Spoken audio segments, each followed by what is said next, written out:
주일날 예배를 드리겠습니다. 오늘 우리에게 주신 성경 말씀은 디모데전서 6장 11절 12절입니다. 디모데전서 6장 11절 12절 봉독하겠습니다. 오직 너 하나님의 사람아, 이것들을 피하고 의와 경건과 믿음과 사랑과 인내와 온유를 따르며 믿음의 선한 싸움을 싸우라. 영생을 취하라.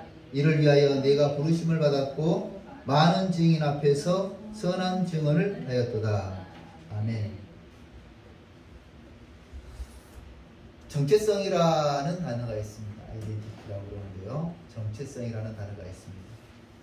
그 정체성이란 다양한 상황에서 유지되는 가치관, 행위, 사고의 기본적인 어떤 지속성을 가지는 사고, 이것을 정체성이라고 그러고, 개인의 자아의식 속에 이 정체성이, 개인의 자아의식 속에 정체성이 들어있다.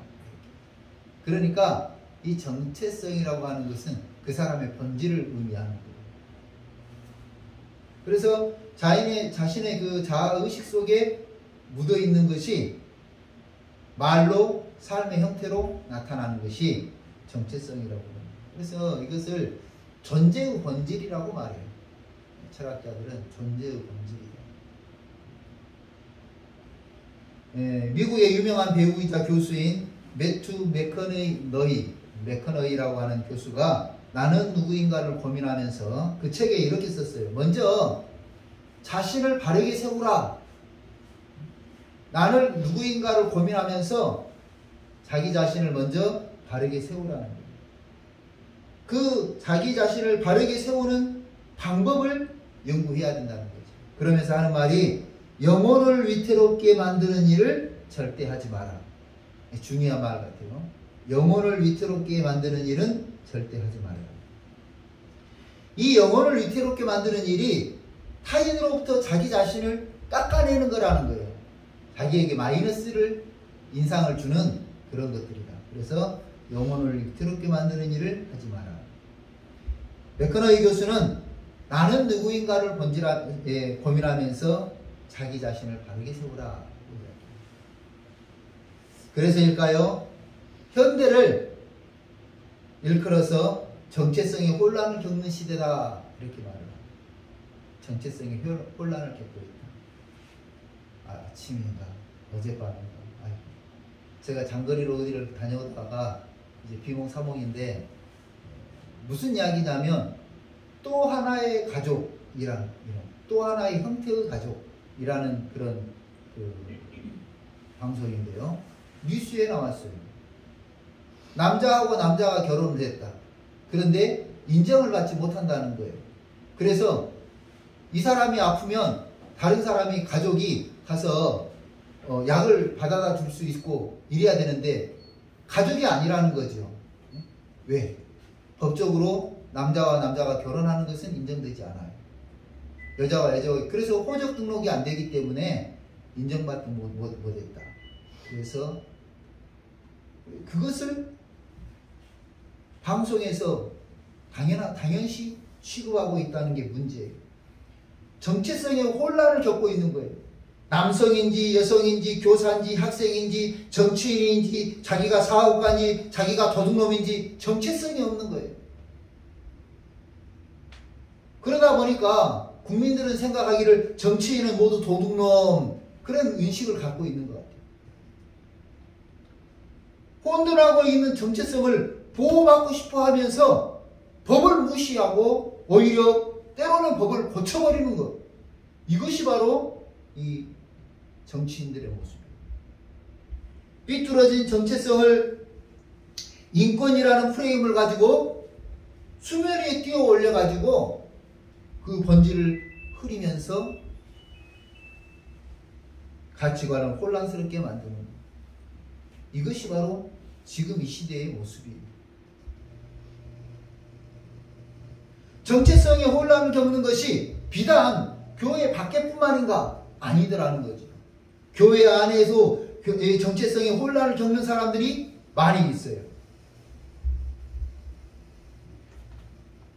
사도 바울이 믿음의 아들 디모데에게 주는 권면의 내용입니다. 디모데야, 네가 정체성을 가져라. 이건 해석입니다. 해석. 6장 11절, 너 하나님의 사람아, 안드로페 데우, 너 하나님의 사람. 디모데의 정체성을 다시 한번 일깨워주면서 어떤 삶을 살아야 할 것인지 인지시켜주는 내용이 오늘 본문 디모데전서 6장의 말씀입니다. 디모데와 또한 예수를 구주로 믿는 우리에게 하나님의 사람이라고 말해주고 있어요. 우리가 마음으로 크게 외쳐봐야 돼요. 나는 하나님의 사람이다. 늘 자기 자신에게 인식을 시켜야 돼요. 나는 하나님의 사람이다. 그래야 분명한 정체성이 생기기 시작합니다. 바울은 하나님의 사람이 피해야 할 것과 쫓아야 할 것을 말하면서 정체성을 가진 하나님의 사람이 어떻게 살아야 될 것인가를 말하고 있어요. 그래서 피해야 할 것. 하나님의 사람이 피해야 할 것이 뭔가? 다른 교훈을 말하는 것을 피해야 돼요. 다른 교훈. 이단. 이런 것만 말하지 않아요. 가끔 목사님들이 이렇게 말하는 사람들이 있어요. 아이고, 내가 전생에 무슨 죄를 지어서. 그 말은 전생에 있다는 걸 인정하는 거야. 목사들이 그런 말을 해. 그건 맞지 않아요. 내가 다시 태어난다면 나는 어떤 사람으로 살 거야. 다시 태어나는 것이 없어요. 기독교인들이 다른 교훈을 말한다니까요. 심지어 또 어떤 분은 이렇게 말을 해요. 장사하시는 분인데, 오늘 계신데, 뭐 마수라 그러든가? 그 처음 이렇게 이제 마수거리라고 그러는, 그 처음 손님이 오셨는데 그분이 이제 뭐 몇천 원짜리 안 되는 걸, 싼 걸 샀다는 거야. 다른 교훈을 말하고 있어요. 뭔 띠가 그래서 그 사람의 인성격이 그렇고 또 띠를 이야기해요. 아니라니까요. 다 필요 없는 것이에요. 다른 교훈을 말하는 것을 피해야 돼요. 두 번째로 교만을 피해야 됩니다. 4절 말씀. 자만으로 어리석게 된다고 말을 했어요. 교만은 패망의 선봉이요 거만한 마음은 넘어짐의 앞잡이라고 했어요. 자신감이 너무 충만한 것은 죄예요. 자신감이 너무 충만한 것이 죄라니까요. 할 수 있다는 자기 생각 때문에 하나님의 개입할 틈이 없어요. 내가 아이들을 키우면서 자기 정체성, 자기 인식이 강한 아이들을 보면, 맞아요. 아빠가 100번 말을 해도 안 들으려고 해. 자기 생각이 무조건 맞대. 교만을 피해야 돼요. 4절 말씀에 아무것도 알지 못하는 것. 아무것도 알지 못하는 것. 너무 어려운 말 같지만 좀 알아라는 거죠. 좀 알아라. 주의 집중해서 좀 알아라. 교회 왔다 갔다 하면서 모른다니까. 몰라. 그걸 피해야 돼. 알아야 된다니까. 변론과 언쟁을 피하라고 4절에 말씀하셨어요.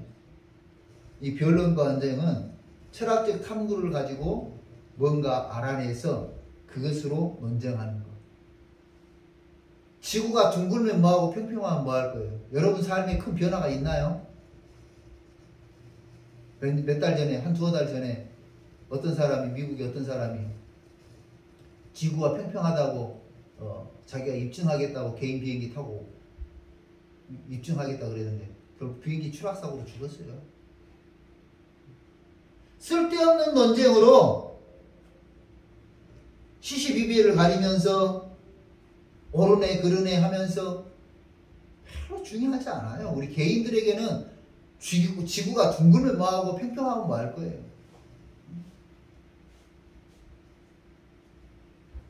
사절 말씀에 투기를 피하라고 그랬어요. 투기. 질투가 나서 하는 행동. 투기를 피하라. 4절 말씀에 비방을 피하라. 잘못됐다고 말하는 그것을 피해야 돼요. 여러분, 이렇게 손가락을 가지고 가리키면 맞아요. 2개는 너야. 3개는 누구한테 와 있어요? 나에게 와 있어요. 맞는 말이야. 맞는 말. 비방을 피하라. 4절 말씀에 악한 생각을 피하라. 이 악한 생각이라는 것은 뭐냐면 하나님과 반대되는 생각을 하는 것을 피하라. 5절 말씀에 마음의 부패를 피하라고 했어요. 마음의 부패. 또 5절 말씀에 진리를 잃어버리는 것을 피하라고 했어요. 그러니까 진리를 떠나면 된다 안 된다. 진리는 요한복음 14장 6절에 예수님이거든요. 예수님을 떠나면 안 된다는 거죠. 진리를 잃어버리는 것을 피하라. 오히려 진리를 찾으라 하는 말씀이죠.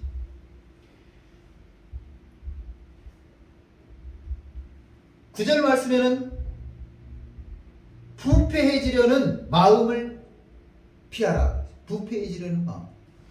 마음에서부터 죄가 일어난다고 그 마음으로부터 생기는 죄들을 피하라.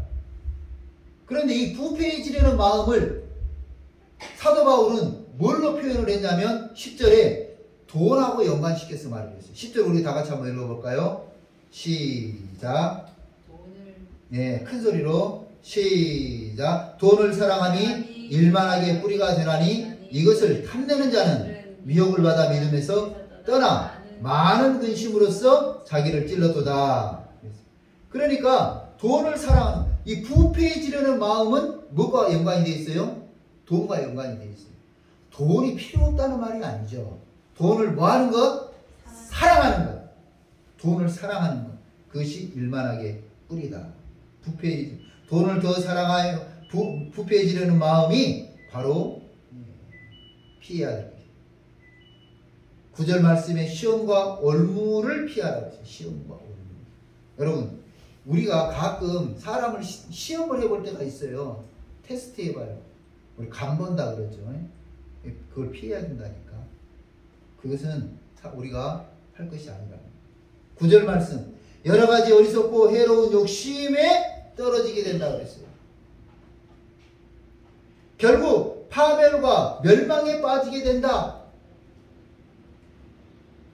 미혹을 받아 믿음에서 떠나게 된다. 많은 근심으로 본인이 찔리게 된다. 이게 오늘 이 피해야 될 마음입니다. 부패해지는 마음은 다시 말해서 돈을 사랑하다 보면 하나님보다 돈을 더 사랑하다 보면 시험에 빠지고 올무에 걸리게 돼요. 여러 가지 어리석고 해로운 욕심에 떨어지게 돼요. 9절 말씀처럼 결국 파멸과 멸망에 빠지게 돼요. 뿐만 아니라 10절 말씀처럼 미혹을 받아 믿음에서 떠나기도 해요. 돈을 사랑하다 보면 많은 근심으로 본인이 자기 자신을 찌르는 결과가 된다는 거예요. 하면 안 된다는 거죠. 그래서 우리가 피해야 될 것을 피해야 나의 정체성을 지킬 수가 있어요. 나는 그리스도인이라고 하는 나의 정체성을 지킬 수가 있는 거예요. 그럼 쫓아야 할 것도 있어요. 피해야 할 것도 있지만 쫓아야 될 것, 따라야 될 것, 해야 될 것. 그것이 뭐냐? 6절 말씀. 자족하는 마음이라는 거죠. 자, 우리 6절 한번 읽어볼까요? 자, 시작. 그러나 자족하는 마음이 있으면 경건은 큰 유익이 되느니라. 자족하는 마음을 쫓아야 된다는 거예요. 자족하는 마음. 이게 자족하는 마음. 8절에서는 족할 줄 아는 것. 이렇게 또 표현을 했어요. 자족해야 돼. 하나를 가지면 사람은 둘을 갖고 싶어 한다 그러죠. 어느 마을에 큰 부자가 있었습니다. 이 사람은 부러울 것이 없는 사람이에요. 그 동네 사람들이 다 그 사람 땅을 받고 지나다닌다고. 그런데 정말 가난한 사람은 이 두 사람은 열심히 일을 해도 먹고 살기가 너무 빠듯합니다. 이제 하루는 산에 가서 일을 하는데 산을 개간을 하고 있는 거예요. 개간을 하고 있는데 큰 돌인 줄 알고 이렇게 캐고 있는데 거기 항아리가 있어요. 항아리가 조그마한 항아리가 하나 있어요. 없는 살림에 이런 항아리가 우리 집에는 없거든. 그래서 이 사람들이 잘 가지고 와서 이제 부엌에다 놓고 부인이 그렇게 말해요. 여보, 이거 부엌에서 쓰겠습니다. 그랬더니 남편이 그러라고. 그리고는 이제 이 부인이 거기에 물을 한 바가지를 이렇게 부어놨는데 돌아서서 보니까 물이 가득 차 있는 거예요. 신기하다. 그리고 나서 거기에 또 이제 쌀을 이렇게 보리를 한 줌을 넣었더니 보리가 또 가득 차 있는 거예요. 이 항아리가 보물 항아리다. 이 사람이 이 신기한 항아리를 가지고 그래서 큰 부자가 됐다 하는데, 결정적으로 이 큰 부자가 된 이 사람을 시기한 사람이 누굴까요? 네, 맞아요. 처음에 말씀드린 그 동네 제일 큰 부자가 이 사람을 시기한 거예요. 그래서 이 큰 부자가 찾아와서 네 그 항아리 나한테 팔아라. 내 전 재산을 줄게. 전 재산을 줄게. 싫다. 아니 내 전 재산을 다 준다니까. 이 동네 땅이면 뭐면 내 전 재산을 다 줄게. 그 항아리 나한테 팔아라. 그런데 그 부인이 여보 우리 팔아가지고 이 동네 땅을 동네 사람들에게 나눠줍시다. 항아리하고 이 전 재산하고 바꿔가지고 나눠줍시다. 그러니까 남편이 그러자고. 우리 이제 먹고 살 만큼 있고 우리도 큰 부자니까 이 항아리하고 저 부자가 가진 전 재산하고 바꿔서 동네 사람들, 가난한 사람들 이렇게 잘 살게 우리 합시다. 그래서 이제 거래를 했어요. 그리고 와서 자기 집에 이 부자가 전 재산을 주고 항아리를 가지고 왔는데 문제가 생겼어요. 전 재산을 줬는데 그 항아리에다 늘 쌀 한 톨이 없는 거예요. 거기 늘 보석이 없는 거야. 전 재산을 주고 항아리를 받아가지고 왔는데 거기에 이것을 넣으면 가득 채워지는데 가득 채워진 내용이 없는 거예요. 그래서 이제 부부간에 싸워요. 부자 부인하고 부자 남편하고 티격태격. 이거 당신이 사자 그러지 않았냐? 당신도 동의하지 않았냐? 서로 티격태격 하다가 항아리를 그만 떨어뜨려서 깨뜨려요. 오늘 우리가 자족하는 것이 없을 때 이런 모양이 됩니다. 자족하는 마음, 이걸 가져야 됩니다. 우리가 쫓아야 될 마음이 자족하는 마음이라는 거죠. 하나님의 은혜를 받았습니다. 하나님의 사랑을 받았습니다. 그런데 그것을 기뻐하고 감사하지 않으면, 그리고 그것에 만족하지 못하면 결국은 이 부자처럼 공 던지듯이 가볍게 생각하고 하찮게 생각하고 그러다가 오히려 은혜에서 이탈되는 경우들이 많이 있습니다. 11절 말씀입니다. 오직 너 하나님의 사람아 피할 것은 피하고 쫓을 것을 쫓으라 하는 거지. 피할 것은 피하고 쫓을 것을 쫓으라. 무엇을 쫓아야 됩니까? 11절 의와 경건과 믿음과 사랑과 인내와 온유를 따르라. 우리가 이것을 쫓고 이것을 따라야 돼요. 의와 경건과 믿음과 사랑과 인내와 온유를 따라야 돼요. 12절 말씀 믿음의 선한 싸움을 싸우라. 믿음의 선한 싸움. 여기서 싸우라고 하는 말이 올림픽 용어예요. 올림픽 용어. 경주, 시합. 그러니까 그 시합이 뭐예요? 사격이 아니에요, 여러분이. 사격이 아니에요. 저를 죽여야 내가 산다. 이게 아니에요. 시합은 경쟁하는 거예요. 이 사람이 두 계단 올라갔어? 난 더 열심히 해서 3계단 올라가야지. 저 사람이 11초를 달렸어? 그럼 나는 더 열심히 해서 10.9초를 달려야지. 이런 믿음의 선한 싸움을 싸우라. 아, 저 사람이 경건하게 살고 있어? 야, 그럼 나도 더 경건해져야지. 이런 마음. 저 사람이 믿음으로 살아. 이야, 맞아, 나도 믿음으로 살아야 되겠어. 이게 믿음의 선한 싸움이라는 거죠. 저 사람이 인내를 베풀고 온유를 베푼다면, 맞아, 나도 그런 삶을 살아야 되겠어. 나도 온유하다고 칭찬받는 사람이 돼야지, 이런 거죠. 이게 믿음의 선한 싸움을 싸우는 거예요. 그러면서 이 믿음의 선한 싸움을 싸우면서 12절 말씀입니다. 영생을 취하라. 영생을 취하라. 여기서 취하라는 단어는요, 붙들어라 그 말이에요. 우리가 예수 그리스도를 믿을 때 우리에게 영생이 주어져요. 그 영생이 늘 있을 거라고 생각하면 안 된다니까요. 나더러 주여 주여 하는 자마다 다 천국 가는 것이 아니에요. 예수를 믿고 주여 부르다가 어느 날 그 마음에 변심이 생겼을 때 입으로는 주여 부르지만,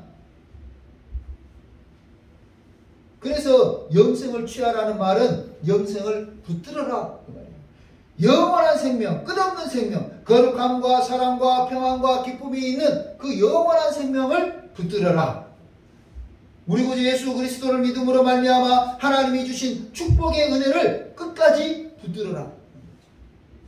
그런데요, 붙들지 않으면 어떻게 돼요? 추락해요. 제가 어렸을 때 텔레비전에 아주 유명한 텔레비전이 뭐가 있습니다. 타잔이라고 하는 나라예요. 타잔이라고 하는. 아주 치타더라고요.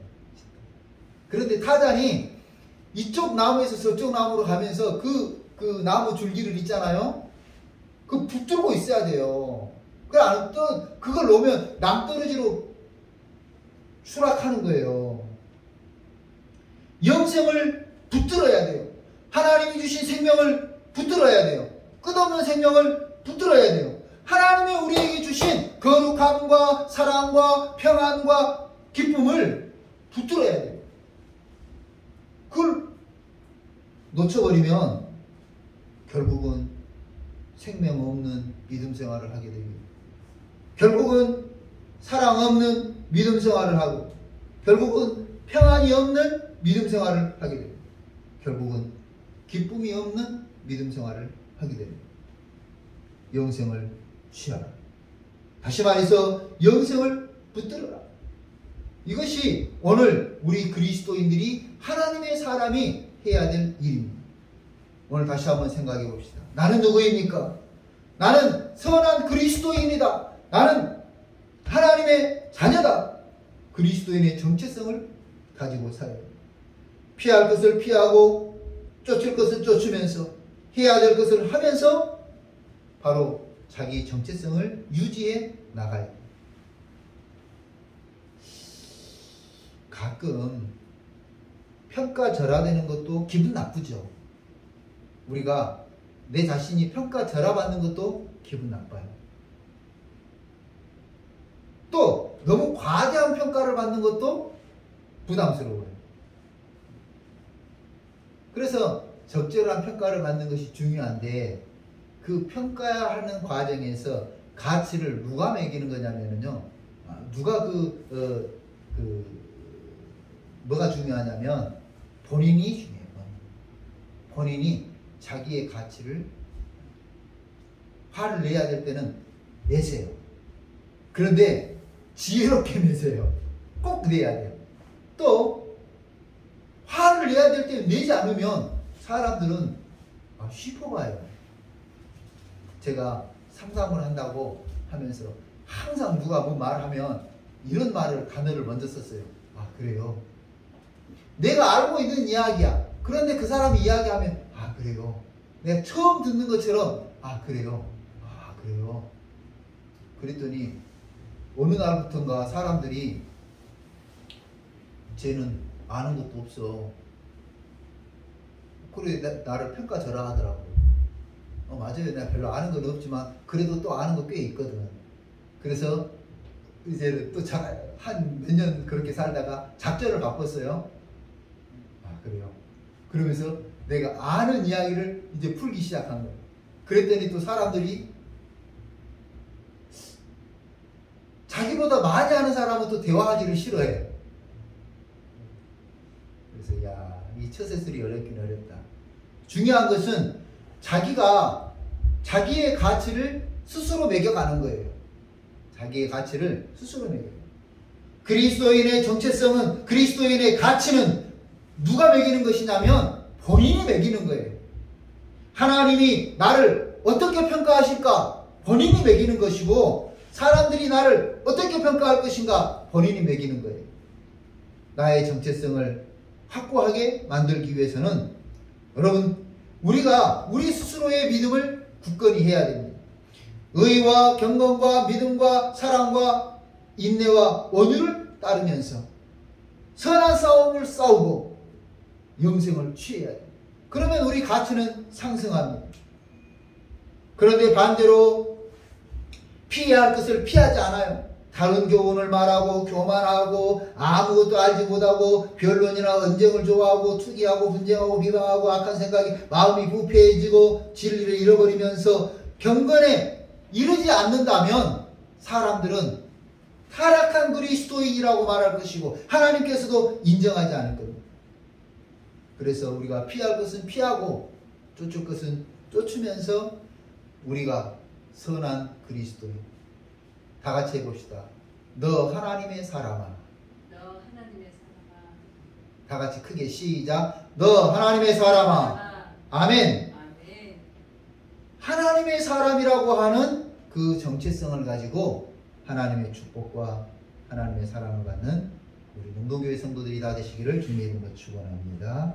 기도하겠습니다. 할렐루야. 고마우신 하나님 감사합니다. 우리 그리스도인의 정체성을 다시 한번 생각해 보면서 나는 하나님의 사람으로 피할 것은 무엇이고 쫓아야 될 것은 무엇인지 분명히 인식하는 시간이 되게 해 주옵소서. 거룩하신 하나님 아버지, 우리가 피할 것들을 피하지 않고 두리뭉실하게 살아가고 흐리멍텅하게 살아가다 보면 악한 원수마귀는 우리를 조롱할 것이고 세상은 우리를 비난할 것이고 여러 가지로 우리는 추락하는 그리스도인이 될 수밖에 없습니다. 아버지 하나님, 우리에게 함께 하셔서 성령의 은혜를 주시고 믿음의 지혜를 주셔서 피할 것은 피하고 쫓을 것은 쫓으면서 하나님의 사람으로 든든히 세워져가는 그리고 영생을 취하는 하나님의 자녀들 되게 하여 주옵소서. 감사드리고 예수님의 이름으로 기도하옵나이다. 아멘. 다 같이 일어서서 찬송가 285장 찬송하시겠습니다.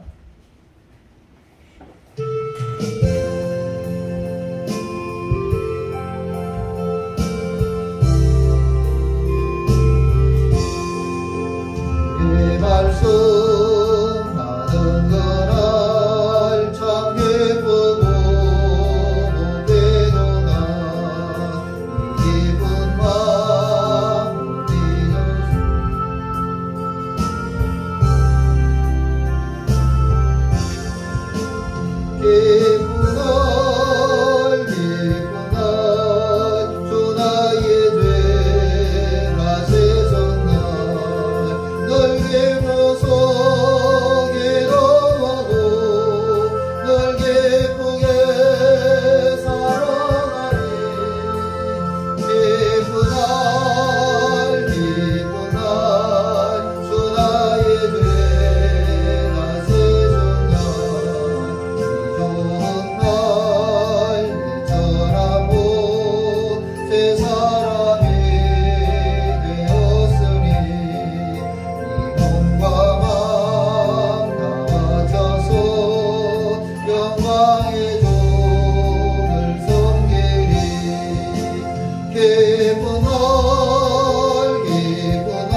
할렐루야. 고마우신 하나님 감사합니다.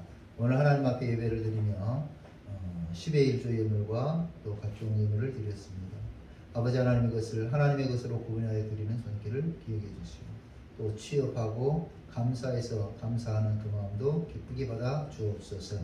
아버지 하나님, 연초에 먹은 마음을 변치 않고 주정 예물을 드리는 손길이 있습니다. 매주 변치 않는 그 마음이 믿음의 고백인 줄로 알아 하나님 크게 받으시고 하나님 은혜 가운데 늘 축복하여 주옵소서. 거룩하신 하나님 아버지, 성도들을 사랑해 주시고 그 가정을 지켜주시고 그 모든 삶을 인도하여 주옵소서. 마음의 소원을 들으시고 응답하여 주시고 하나님이 받으실 만한 우리 인생이 되도록 늘 믿음으로 살아드리는 귀한 성도들 되게 하여 주옵소서.